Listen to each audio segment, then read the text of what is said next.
আসসালামু আলাইকুম। শুরু করছি এক সমুদ্র প্রেম পর্ব ৩৪। লিখেছেন নুসরাত সুলতানা সেঁজুতি। ধূসর ঝড়ের গতিতে বাইরে এলো। বিধ্বস্ত লাগছে ওকে। সারা শরীর ঘামে জবজবে, বুকের মধ্যে দামামা বাজছে আতঙ্কে। উদ্ভ্রান্তের মতো ছুটে গেটের কাছে এলো সে। মনে পড়ল বাইক ফেলে যাচ্ছে, আবার পার্কিং লটের দিকে পিছু দৌড়ালো। ওর এত তাড়াহুড়ো দেখে দারোয়ান তথস্থভাবে গেট সরিয়ে দিলেন দুদিকে। ধূসর পরিষ্কার দৃষ্টিতেও ঝাপসা দেখছেন যেন, স্নায়ু চলাচল আগেই রুদ্ধ। চোখের সামনে ভাসছে ইকবালের স্বচ্ছ মুখ, নিরন্তর কানে বাজছে ওর কথাগুলো। ওই শুভ্র পরিষ্কার হাসি, দুষ্টুমিগুলো মনে করে ঢোক গিলল সে। ইকবালের ওর প্রিয় বন্ধু, ছোটবেলার সঙ্গী, আর এখন তার বোনের স্বামী। আজ যদি ওর কিছু হয়, আশরাকের দলবলের একটাকেও সে ছাড়বে না। ধূসর দুরন্তভাবে বাইকটা নিয়ে গেট পার হয়, অথচ এগোতে না এগোতেই উল্টো দিকে থেকে ধেয়ে এলো পাঁচখানা মাইক্রো। সামনে এসে সাই করে ব্রেক কষালো চোখের পলকে। ধূসর হকচকিয়ে বাইক থামালো। অল্পের জন্য সংঘর্ষ হলো না। বড় বড় মাইক্রোগুলোর চাকা থেকে নির্গত ধোঁয়ার মেখে গিয়েছে চারপাশ। ধূসর ভ্রু গুটিয়ে কৌতূহল শমিত চায়। গাড়ির সব কাচ তোলা, ভেতরটা অস্পষ্ট। ও স্ট্যান্ডে বাইক দাঁড় করালো। আকস্মিক কোনো এক চিন্তায় শক্ত হলো চিবুক। আশরাকের লোকজন কি কেন্দ্রে হামলা করে এখন ওকে মারতে এসেছে? ধূসর যত্র নেমে স্টান হয়ে দাঁড়ালো। নির্ভীক তার চিত্র। 5টা মাইক্রো ভর্তি লোক সম্পর্কে আন্দাজ আছে ওর। এত লোকদের সাথে সে একা পারবে না জানে, তবু অভিব্যক্তি ভীতুর মতো নয়, বীরের মতো মরবে। ধূসর শার্টের 2 হাতা গোটালো। ওর মধ্যেই একটা মাইক্রোর দরজা সজোরে খুলল একজন। ও মানসিক প্রস্তুতি নিল লড়াইয়ের। খালি হাতে পরাজয় নিশ্চিত, তবুও দমবে না। তারপর একজোড়া পা এসে মাটিতে দাঁড়ালো। নিমিষে অনেকগুলো পায়ের বিচরণ। একে একে সবগুলো মাইক্রোর দরজা উন্মুক্ত হয়। ধীরে সুস্থে বেরিয়ে আসে কিছু চেনা জানা মুখ। ধূসরের হৃদয়ের গাঢ় ভাঁজ মিলিয়ে গেল অমনি। কিছু বোঝার আগে একটি মুখ ছুটে এলো তার দিকে। উৎফুল্ল চিত্রে হুররে বলে জড়িয়ে ধরল সে। আনন্দ ধ্বনিতে তাল মেলালো বাকিরাও। সমানতালে জয়ধ্বনি উঠল। আচমকায় সে ধরায়। ধূসর মানুষটা সহ 2 পা পিছিয়ে যায়। চোখে মুখে অবিশ্বাস্য ওর। যা দেখছে সব সত্যি? উত্তর আসার পূর্বে বাকিরা এসে জড়িয়ে ধরল। অত মানুষের ভিড়ে কারো হাত নাগাল পেল তার শরীর, কারো পেল না। অথচ ধূসর পাথর বনে দাঁড়িয়ে সবাইকে ছাপিয়ে তার বিভ্রান্ত আঁখিদ্বয় পড়ে রইল প্রথম মানুষটির উপর, যেখানে পরিষ্কার ইকবালের হাসি হাসি মুখবিবর। পুরো 32 কপাটি বেলে আছে সে। ধূসর থম ধরে চেয়ে দেখে ওর বাহু ঝাঁকিয়ে বলল, উই অন ধূসর, জিতে গেছি আমরা। আজ থেকে খলিল ভাই মেয়র। আশরাক হেরে গিয়েছে। ধূসরের ওতে কান নেই। সে থেমে থেমে শুধালো, তোর না গুলি লেগেছিল? সহসা হো হো করে হেসে উঠল সবাই। ভারী মজার কিছু শুনেছে যেন। তারপর অতগুলো কণ্ঠ সমস্বরে টেনে টেনে জানালো, প্র্যাঙ্ক ছিল। ধূসরের কপালের শিরা জেগে ওঠে তৎক্ষণাৎ। প্র্যাঙ্ক শব্দটা নিদারুণ ভঙ্গিতে কানে লাগে। জট ছাড়িয়ে খলিল এগিয়ে এলেন। উল্লাসের দীপ্তিতে তার চেহারায় জ্বলছে 6-এর অধিক ফুলের মালা ওনার গলাতে। কাছে এসে একটা মালা ধূসরকে পরিয়ে দিয়ে বললেন, আমরা জিতেছি ধূসর, আমাদের দল জিতেছে। তোমার আমার সবার পরিশ্রম সার্থক। সাথে খুশি মনে বাহুতে ওকে জড়িয়ে নিলেন তিনি। ধূসর কিছুই বলল না। তার দৃষ্টি তখনও ইকবালের উপর। খলিল ওর কাঁধে এক হাত রেখে বললেন, আজ তোমাদের জন্য একটা বড় পার্টি থ্রো করব। সব আয়োজন হবে তোমাদের মতো করে। সবাই মিলে আরও একবার হো হো করে বলে চেঁচালো, খলিল ভাই বলে স্লোগান তুলল।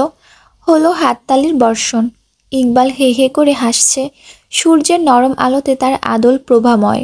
এক ফাঁকে ধূসরের দিক তাকাতেই সেই হাসি দপ করে নিভে যায়। ওর কটমটে চোয়াল আর পোক্ত চাউনি দেখে ঘাবড়ে গেল। সচকিত হলো অমনি। ও এইভাবেই দেখছে কেন? রেগে গেছে? গলা খাকারি দিল ইকবাল। বলতে গেল, হয়েছে কি, আমরা সবাই মিলে তোকে ফোন করেছিলাম, তুই ধরছিলে না, তাই ভাবলাম তোকে একটা সারপ্রাইজ দেব। আর কথা শেষ না হওয়ার আগেই ধূসর দরে এক ঘুষি বসালো ওর মুখের উপর। হকচকিয়ে পিছিয়ে গেল সে। উল্টে পড়তে পড়তেও কোনো মতে সামলে দাঁড়ালো। চিবুক ধরে মার্বেলের মতো তাকালো। উপস্থিত প্রত্যেকের হাসি মুহূর্তেই গায়েব। ধূসর রাগে কিরমির করে ওঠে। শান্ত অথচ কড়া কণ্ঠে বলে, আজ থেকে তোর সাথে আর আমার কোনো সম্পর্ক নেই ইকবাল। দরকার নেই তোর মতো বন্ধুর। বক্ষ স্পন্দন থমকে গেল ইকবালের। বাকিরা ভীত চিন্তিত লোচনে মুখ দেখাদেখি করলো। ধূসর রাগে গজগজিয়ে অফিসের দিকে ফিরতে নেয়। বিদ্যুৎ বেগে ছুটে এসে পিছন থেকে ঝাপটে ধরলো ইকবাল। আর্তনাদ করে বলল, সরি সরি, ভুল হয়ে গিয়েছে, মজা করেছিলাম ধূসর, তোকে সারপ্রাইজ।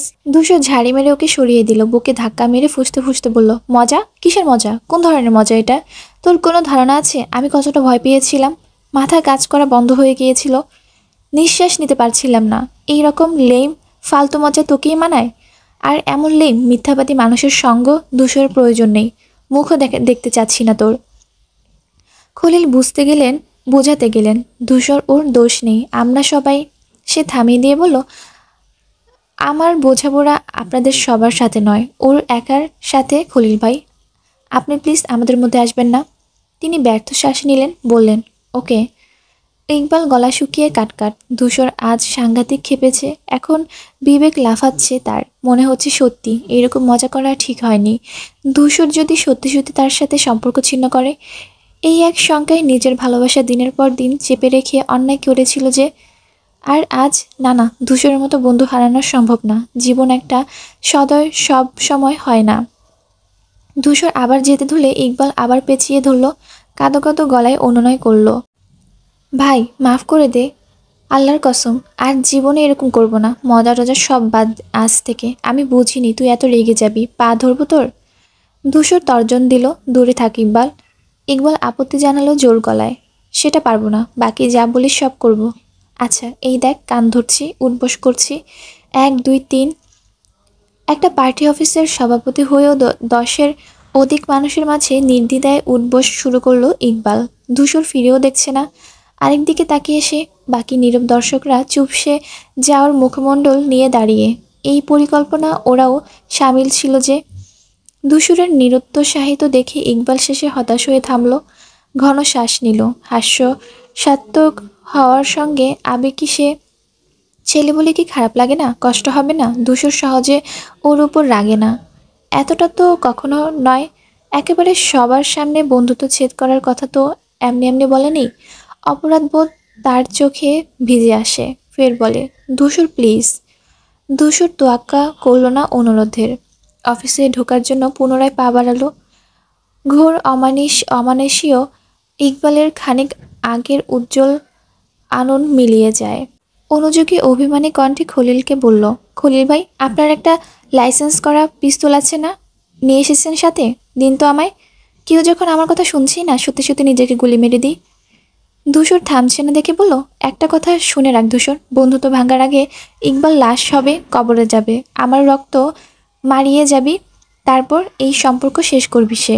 তবু বেঁচে থাকতে ধূসর নামের বন্ধুকে হারাবে না। ধূসর থামল, ফিরে চাইল। ইকবাল পাঞ্জাবির হাতা উল্টো করে মুছে নিল সদ্য আসা অশ্রু। সে নেত্র শুরু করে বলল, আবার নাটক শুরু? বাজে কথা অন্য কোথাও গিয়ে বল। আমি বাজে কথা বলছি মরে দেখালে বিশ্বাস করবি তুই? সোহেল এগিয়ে গিয়ে বলল, ধূসর ছাড় না, আজ এত আনন্দের দিনে ইকবালের এইটুকু ভুল মাফ করে দে না। দেখ ও কিন্তু এটা একা কিছুই করেনি, আমাদের সবার বুদ্ধিতেই হয়েছে সব। না হলে আমরা কেউ ফোন তুলিনি কেন? তুই চাইলেই আমাদের বক, তাও এভাবে চলে যাস না। তুই ছাড়া আমাদের সব আনন্দ বৃথা মাটি। ইকবাল উদ্বেগ পুহিরেই বলল, আমিও সেটাই বলছি, দরকার হলে আমাকে আরও মার, বক, গালাগালি দে। এই যে একটা ঘুষি মেরেছে, আমি কিছু বলেছি? চাপার দাঁত তো সব নড়ে গেছে আমার, তাও তো কিছু বলিনি, কারণ আমি ভুল করেছি আমি মানি, কিন্তু সম্পর্ক রাখবো না এটা কেমন কথা? মানে মানুষ দুর্বলতা ভালো বোঝে, বুঝলি সোহেল? জানে যে ওকে ছাড়া আমি অচল, তাই সব কিছুতে হুমকি দেয়, মজা নেয়। আমি হুমকি দিইনি, মজা নেইনি। ইকবাল ঠোঁট ফুলিয়ে ভ্রু কুঁচকে মাটির দিক চেয়ে রইল। খলিল বলল, আমাদের জন্য এবারের মতো বেচারাকে মাফটা দিয়ে দাও ধূসর, প্লিজ। ধূসর পুরো কণ্ঠে শুধালো, আর করবি? ইকবাল যত্র ঘন ঘন মাথা নেড়ে বলল, জীবনেও না। ঠিক আছে, বলার সাথে শ্বাস ফেলতেও পারল না। ইকবাল হুড়মুড়িয়ে চাদরের মতো মুড়িয়ে ধরল ওকে। এরপর ধরল সোহেল। সোহেলের দেখা দেখি অন্য কেউ সবাই ধরল। এতজনের আচমকা ভারী ধূসর টাল রাখতে পারল না। ওদের সহ ধপ করে পড়ে গেল মাটিতে। প্রথম দফায় ভ্যাবাচাকা খেয়ে পরপর হু হা করে হেসে উঠল সবাই। হাসল ধূসরও। বিজয়ের সফলতা রুষ্টতায় স্বরস্ফূর্ত হাসি।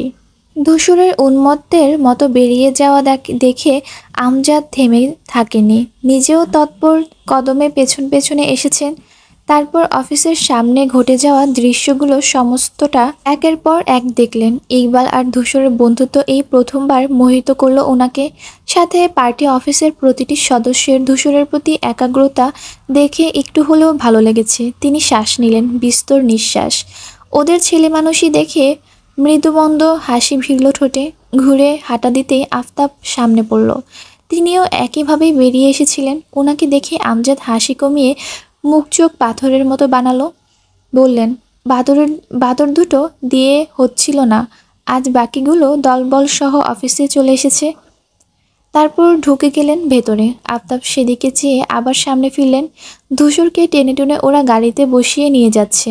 বাইকটা বুঝিয়ে দিচ্ছে দারোয়ানকে। আফতাব ছেলের খুশি খুশি মুখবির দূর থেকেই দেখে গেলেন। নিজেও হেসে পিছু চললেন ভাইয়ের। শিকদার বাড়ির দোরগোড়ায় ইকবাল গাড়ি থামালো। সেই কক্সবাজার থেকে ফেরার পর যে গিয়েছিল আর এলো আজ। না জানি পুষ্পটা কত খেপেছে তার উপর, সময় দিতে পারেনি। আজ সুদে আসলে বউয়ের সব রাগ পুষিয়ে দেবে সে। অপর পাশ থেকে ধূসর নামলো। তাদের দুজনের হাত ভর্তি মিষ্টির প্যাকেট। নিজেদের দল জেতার আনন্দে পুলকিত ওরা। প্রশান্ত প্রফুল্ল চিত্রে যখন সদর দরজা পেরিয়ে ভেতরে এলো, সেই মুহূর্তেই থমকে গেল সব। ভেতরের গুমট পরিবেশ এক নিমিষে বিভ্রান্তিতে ফেলল।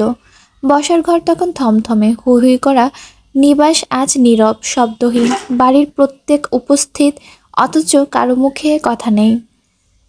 মিনা বেগমকে দু হাতের মাঝে আগলে ধরে আছেন রুবাইদা, যেন আটকাচ্ছেন কোনো কিছু হতে। অথচ ভদ্রমহিলা ক্রোধে ফাটছেন। ক্ষিপ্ত তপ্ত লোচন তার তাক করা পিউর উপর। মেয়েটা জড়সড় হয়ে দাঁড়িয়ে, সবার শুকনো মুখমণ্ডলের মাঝে ফুপিয়ে কাঁদছে। ধূসরের সব এলোমেলো হয়ে গেল ওকে কাঁদতে দেখে।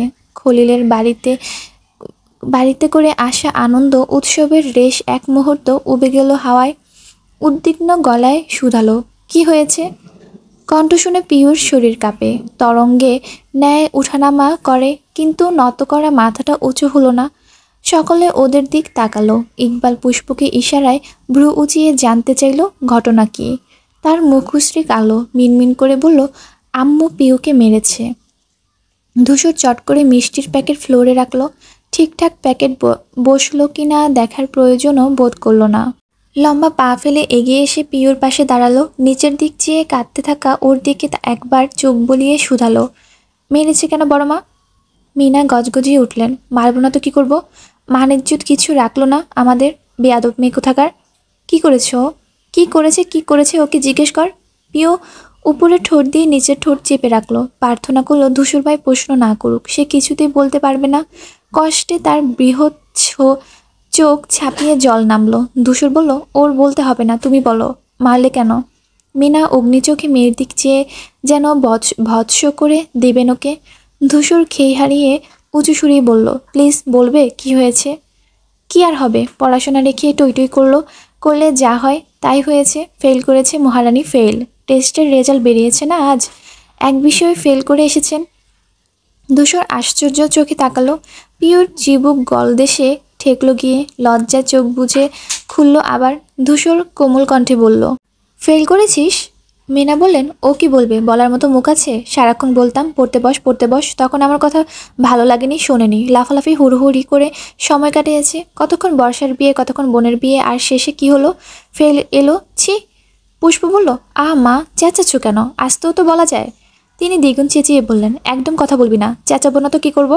এই বাড়ির কোনো ছেলে মেয়ে আজ অবধি ফেল করেছে? তারা জানে ফেল কি জিনিস। ছি। এখন আমি কাকে মুখ দেখাবো? পাশের বাড়ির ভাবি যখন জিজ্ঞেস করবেন মেয়ের কথা, আমি কি বলবো? মিনা হায় হুতাশ লাগালেন। তারপর রুবাইদাকে খ্যাক করে বললেন, তুই আমাকে ছাড়। আজ ওর একদিন কি আমার একদিন, ফেল কিভাবে করে আমি দেখাচ্ছি। তেড়ে আসতে নিলে রুবাইদা আরও শক্ত করে আঁকড়ে ধরলেন। পিউ ভয়ে এক লাফে ধূসরের পিছনে গিয়ে লুকালো। সেও ওকে আরও আড়াল করে বলল, থামো বড় মা, এই সামান্য কারণে এত রিয়েক্ট করার কিছু নেই। মিনা চোখ কপালে তুলে বলল, কি বলছিস? এটা সামান্য ব্যাপার, ওকে কোনো সুবিধাটা দেওয়া হয়নি আমাকে বোঝা। ভালো কলেজ, ভালো টিচার সব দিয়েছি, কারি কারি টাকা ঢেলেছি, যখন যেটা বলেছে সেটাই দিয়েছি, বই খাতা যা লেগেছে সব এনে দিয়েছি, তাহলে এরকম রেজাল্ট করবে কেন? তানহা তো ওর থেকে ভালো না লেখাপড়ায়, সে মেয়ে পাশ করলো, ও ফেল করলো কি করে? হ্যাঁ, বোঝা আমাকে। ধূসর ঘাড় বাঁকা করে পেছনে লুকানো পিওর দিক ফিরল, সম্মুখীন হলো দুটো পল্লব ভেজা ভেজা চাউনির। কণ্ঠে প্রশ্রয় ঢেলে বলল, ফেল কিভাবে এলো? পড়ে যাসনি? পিও বুঝলো না কি বলবে। আপনার বিরহেই এই অবস্থা হয়েছিল, ওসব কি বলা যায়? মাথায় যা এলো বলল, অসুস্থ ছিলাম, কিছু লিখতে পারিনি। ধূসর মিনাকে শুধালো, রেজাল্ট কার্ড পেয়েছো? না, আজই রেজাল্ট বের হলো। আর এই মেয়ের কত বড় ফাজিল, রেজাল্ট দেখেও ঘরে ঘাপটি মেরে বসেছিল। এতবার ডাকছি, নাম ছিল না। ওর ক্লাস টিচার ফোন করে করে না জানালে আমি তো জানতেই পারতাম না। এর মধ্যে আমজাদরা বাড়িতে ঢুকলেন। মিনা ওনাকে দেখেই বললেন, শুনেছেন আপনার আদরের মেয়ে টেস্ট পরীক্ষায় ফেল করেছে। এখন এখন কি হবে বলুন তো? ফাইনাল তো ওকে আর তুলবে না, এই মেয়েকে দিয়ে এবার আমি কি করব? তিনি উত্তরে কিছুই বললেন না, তবে পিওকে জিজ্ঞেস করলেন, ফেল করেছো? পিওর এত কান্না পেল, সে ফেল করেছে সবাই এভাবে আলাদা করে জানতে চাইছে কেন? লজ্জার কথা কি বুক ফুলিয়ে বলা যায়? সে কি বেহায়া মতো বলবে, হ্যাঁ ফেল করেছি? মিনা অবাক কণ্ঠে বলল, আপনি ওকে ধমক না দিয়ে এত আস্তে কথা বলছেন কেন? তারপর রুবাকে বললেন, শুনেছিস গলার সুর শুনেছিস? অন্য সব ছেলে মেয়ের বেলায় মেজাজ তাল গাছে থাকে, আজ কি হলো? আপনি ওকে শাসন টাসন কিছু করেন না বলে এই অবস্থা। পিউ নাক টানতে টানতে নখ দিয়ে ধূসরের পিঠের শার্ট খুঁটছে। রান্দীপ রিক্ত সবাই শুনে ফেলেছে ও ফেলটুস। ছি, মানিজ্জত সব শেষ। আমজাদ স্ত্রীর কথায় বিস্মিত না হয়ে পারল না। মানে কি আজব নারী, নিজেই মেয়ের টিচার, বদলে তাকে কথা শোনানো। সকালের রাগটা টুপ করে ফেরত এলো ওনার। নাক ফুলিয়ে বললেন, ওকে কি বলবো? ওকে যারা পড়ায় তারা যা শেখাবে ও তো তাই শিখবে খাতায়। পরীক্ষার 15 দিন আগে ফয়সালকে পাল্টে মারিয়াকে না আনলে তো আর এরকম হতো না। তখন নিজেরা মিলে সিদ্ধান্ত নিয়েছো, আমাকে জানিয়েছিলে। এখন তাহলে আমাকে টানছো কেন? বলেছিলাম না মেয়ের রেজাল্ট নাকি বাধাই করার মতো হবে? কি অতি বিশ্বাসের ঝামা ঘষা বলল মুখে? তোমাদের দুজনের বেশি বোঝার চক্করে মাঝখানে থেকে আমার মেয়েটার পড়াশোনার ক্ষতি হলো। মিনার কথা বন্ধ, ইকবাল বিড়বিড় করে বলল, বেটা হিটলার ঘুরিয়ে পেঁচিয়ে ঠিক দোষটা ধূসরের কাঁধেই দিয়ে দিল। সে ভেবেচিন্তে কিছু কথা সাজালো। একটু আগে এই আলাপে ঢুকতে গিয়ে আমজাদকে দেখে পিছিয়ে এসেছিল। মনে পড়েছিল পুরনো কথা, যখন পুষ্প সাদিফের বিয়ে ঠিক হয় আমজাদ ওকে বারবার বাইরে মানুষ বলেছিলেন, আজও যদি বলে। কিন্তু না, ধূসর ঘাড়ে দোষ চাপছে। ও তো আর চুপ থাকবেন না। একটু কেসে বলল, আঙ্কেল আমার মনে হয় আপনার হিসাবটা মিলছে না। মানে মারিয়া তো 15 দিন ধরে পিউকে পড়াচ্ছিল, ওই অল্প দিন সায়েন্স পড়ানো কি সহজ কথা বলুন? পিউ তো তাই শিখেছে যা ওর ফয়সাল নামের ছেলেটি পড়িয়েছিল, বুঝিয়েছেন? সে ওকে 1 বছর ধরে পড়াচ্ছে, তার পড়াশোনায় বহু আগের থেকে পিওর মাথায় গেঁথে বসেছে না। এখন মারিয়া যতই ভালো পড়াক, ওই সবের উপর দিয়ে ওটা কি আর ঢুকবে বলুন? এমনিতে ভালো কিছু আমাদের মস্তিষ্কে অনেক দেরিতে গ্রহণ করে, সেখানে সায়েন্স, তাও আবার 15 দিন সময়ের বিশাল ঝামেলার ব্যাপার না। আমজাদ মুখ কোঁচকালেন, তবে জবাব দিলেন না। পেছনে 2 হাত বেঁধে বিরক্ত ভঙ্গিতে মুখ ঘুরিয়ে রাখলেন আরেকদিকে। এদিকটা মিনার মাথায় হাত দিয়ে সোফায় বসে পড়লেন, হা হা করে করে বললেন, এখন আমার বাপের বাড়ি কি বলবো আমি? হ্যাঁ, পাশের বাড়ি কি বলবো? ইয়াল্লাহ, সবাইকে কত বড় মুখ করে বলতাম আমার মেয়ের মাথা ভালো, পড়াশোনা পারে, আর সেই মেয়ে সোজা ফেল করে এলো। পিউ নিঃসহায় বনে তাকালো। ভীষণ খারাপ লাগছে তার, সত্যি। মামা মামির শুনলে কি বলবেন? আর শান্তা শুনলে, ইস, সব গেল। তিনি যতটা আহাজারি করলেন, ইকবাল ততোধিক নিশ্চিন্ত কণ্ঠে বলল, আন্টি আপনি কিন্তু শুধু শুধু এত ভাবছেন। ফেল করা কি খারাপ কিছু? পৃথিবীর বিখ্যাত সব ব্যক্তিরা কিন্তু ফেল করেছিলেন। যেমন ধরুন নিউটন, মেট্রিক ফেল করেও কত বড় বিজ্ঞানী সে। মাথার আপেল পড়ল আর টুপ করে ক্যালকুলাস লিখে ফেমাস হলো। সারা বিশ্ব চেনে ওকে। আমাদের পিউ ফেল করেছে তো কি, ও হবে এই যুগের মহিলা নিউটন। ওর মাথায় ও একদিন আপেল পড়বে আমার বিশ্বাস। যদি আপনি নাও পড়ে, আমি নিজ দায়িত্বে বাজার থেকে কিনে এনে ওর মাথায় ফেলবো। আর তখন ওই লিখবে দ্বিতীয় ক্যালকুলাস। ইতিহাসের পাতায় উঠবে ওর নাম। তখন কিন্তু ওকে নিয়ে সবচাইতে বেশি আপনারই গর্ব হবে। মিনা হতভম্ব হয়ে তাকালেন। তবদা খেয়েছেন, চোখে মুখে স্পষ্ট। বাকিদের অবস্থাও তাই। কিন্তু পিওর হাসি পেয়ে গেল। পরপর নিজেকেই কষিয়ে অদৃশ্য চর বসালো সে। এমন সিরিয়াস মুহূর্তে হাসা পাপ। তার তো কেঁদে ভাসিয়ে দেওয়া উচিত। পুষ্প সূচক শব্দ করে বলল, আহ তুমি থামো তো, আগামাথা ছাড়া একটা বলে দিলে হলো। ইকবাল অবুঝের মতো কাঁধ উঁচিয়ে বলল, ঠিকই তো বললাম, এরকমটা কিন্তু হলেও হতে পারে। আর কাউকে কিছু বলতে হবে না। বড়মা, তুমি অহেতুক এত প্যানিক হচ্ছ। পিউ টেস্টে ফেল করেছে তো কি, ফাইনাল পরীক্ষা তো সামনে, সেখানেও ভালো রেজাল্ট করবে। কি করে করবে? ফাইনাল ওকে তুললে তো সেটা পরের বিষয়। আপাতত আমি কথা দিচ্ছি, পিওর রেজাল্ট ফাইনালে দেখার মতো হবে। তারপর ওর দিকে চেয়ে বলল, কি হবে না? পিও ধূসরের দুটো গভীর চোখে চেয়ে 7 দিনের অভিমান ভুলে বসলো। আগে পিছু না ভেবে দৃঢ়ভাবে মাথা ঝাঁকালো সে। ধূসর ইশারা করলো মিনা বেগমের দিকে, বলল, বল। পিও ঢোক গিললেন। মায়ের সাথে কথা বলতেই রুহু কাঁপছে এখন। অনেকদিন পর মার খেয়েছে যে। এত জোরে স্টিলের খুন্তি ছুঁড়েছিল গায়ে, ভাগ্যের সঠিক সময়ে সরে পড়েছিল। না হলে এই বসার ঘরে ইনানিল্লা হতো ওর। চরটা কোনো রকম শোয়া গেলেও ওটা ভয়ানক। সে আস্তে করেই বলতে গেল, মা আমি। এর আগেই তিনি তেতে বললেন, তুই আমাকে মা ডাকবি না। কোনো ফেল করা মেয়ের মা নই আমি। ভালো রেজাল্ট করতে পারলে ডাকবি, এর আগে না। পিউ সবাইকেই বলল, ফাইনালে ভালো করবো মা। A+ না পেলে তখন যা মন চায় করো, এর থেকেও বেশি মেরো। আজ থেকে সারাক্ষণ পড়বো, সত্যি বলছি। জবা সাফাই গাইলেন, আপা হয়েছে তো, বলেছে তো ও, এবার ঠান্ডা হও। ঘোড়ার ডিম করবে ও। ওকে আমার চেনা আছে। পড়তে বসে না, টিভির দিক হাঁ করে থাকে। এমন ফাঁকিবাজি পড়াশোনার কি দরকার? আপনি আপনার মেয়ের জন্য ছেলে দেখুন তো। বিদায় বিদায় করে দিয়ে এটাকে। কেউ হাঁ করে আগেই ধূসর চেতে বলল, আশ্চর্য, উল্টাপাল্টা কথা কেন বলছেন? হ্যাঁ, ও তো বলেছে ও ভালো রেজাল্ট করবে। তোমাদের সবটাতে বাড়াবাড়ি। এতদিন পরীক্ষা ভালো করতো, কই কখনো তো একটা শব্দ শুনিনি তোমার মুখে, কেউ টেরও পাইনি। আর যেই পছন্দ মাফিক কিছু হলো না, অমনি শুরু। সুমনা তাল মেলালো, আমারও তো একই কথা, কিন্তু আপাকে কে বুঝাবে? মিনা উঠে দাঁড়ালেন, হ্যাঁ সব তোরাই বুঝিস, আমি কিছু বুঝি না। লাই দিয়ে ওটাকে আরও মাথায় তুল, দেখ তারপর আরও কত কত খেল দেখায়। আম্মু এমন করছো কেন? পিউ কি খারাপ স্টুডেন্ট? ও তো বললো ওর শরীর খারাপ ছিল সেদিন, তাও তুমি বকছো ওকে। মিনা একটু দম ফেললেন, বললেন, ঠিক আছে, আগে তো ফাইনালে উঠুক, দেখ গিয়ে নাই কিনা। আমি কিন্তু গিয়ে মাস্টারের হাতে পায়ে ধরতে পারবো না। এমনি নিলে নেবে, না হলে না, বলে দিলাম। আর আজকের পর যদি তোর বোনকে বই ছাড়া দেখেছি পুষ্প, মনে রাখিস, ওকে কেটে কুচি কুচি করে গাটের সামনের কুকুরটাকে খাইয়ে দিব বলে আসলাম। পিউ ঠোঁট উল্টে রাখলো, তবে তার কান্নাকাটি থেমেছে। ভেতরে ভেতরে দুশ্চিন্তা হচ্ছে খুব। সত্যি যদি ফাইনালে না উঠায় কি হবে? এদিকে রাদীপ মারাত্মক চিন্তায় পড়ল। মিনা বেগমের শেষ কথাটার ভীষণ কৌতূহল নিয়ে শুধালো, কিন্তু বড়মা, গেটের কুকুরটা তো অনেক ছোট বাচ্চা। পিওর শরীরের এত মাংস ও খেতে পারবে? মুহূর্তেই পিঠে দুম করে কিল বসালো জবা। খ্যাক করে বললেন, তোর পড়া নেই, জাগিয়ে পড়তে বস। রাদীপ ছলছলে চোখে পড়তে চলল। মুখটা খোলা একদম উচিত হয়নি এখন। মিনা আর দাঁড়াননি, হনহন কদমে ঘরে রওনা করেছেন। আমজাদ দীর্ঘশ্বাস ফেললেন। কাল তাহলে একবার কলেজে গিয়ে প্রিন্সিপালের সাথে কথা বলতে হবে।